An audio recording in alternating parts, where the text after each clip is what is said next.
maamulka degmada Howlwadaag ee gobolka Banaadir oo hogaaminaya gudoomiyaha degmadaasi Mudane Mustafa Cali Kheyre ayaa howlo kormeer ah ku sameeyay qeybaha kala duwan ee suuqa weyn ee Bakaaraha kaas oo ay ku qiimeynayeen horumarka amniga midka ganacsi ee ka jira suuqaasi iyadoo sidoo kale qaar ka mid ah wadooyinka suuqaasi mara lagu sameeyay dib u habeyn balaaran oo ku aadan dhageysta interloga si xilli roobaadka uusan saameyn ugu yeelan isticmaalka suuqa Bakaaraha.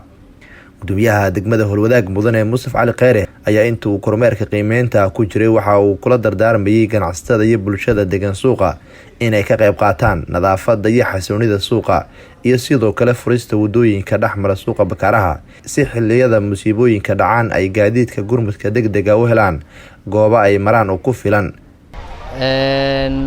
waxaan tagnay suuqii weynaa ee Bakaaraha oo anagu aan soo indheynayno qorsheen ahaa runtii saa u jeedaan suuqa waxaa ka jira baahiyo weyn horta dhinaca ammaanka maasha Allah aad iyo aad u wanaagsan yahay 100% sidoo kale maxaa la yiraahdaa baahiyaha uu suuqa rabana waxaa kamid in wadooyinkii loo furo dhamaan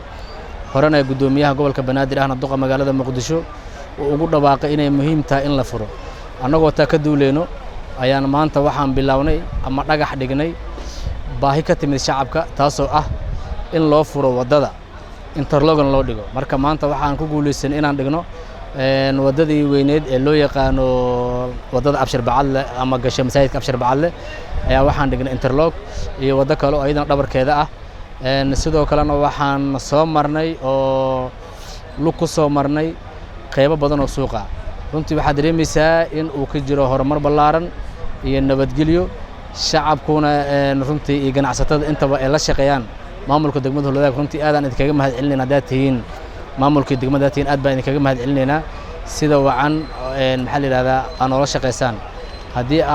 aysan idinka ahaan lahayn runtii annaga waxba ma aanan qabanayn haddana baahidan ama hawshan aan qabanayno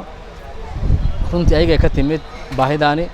in loo qabto annagana waajibkiina saarna ayaan gudanay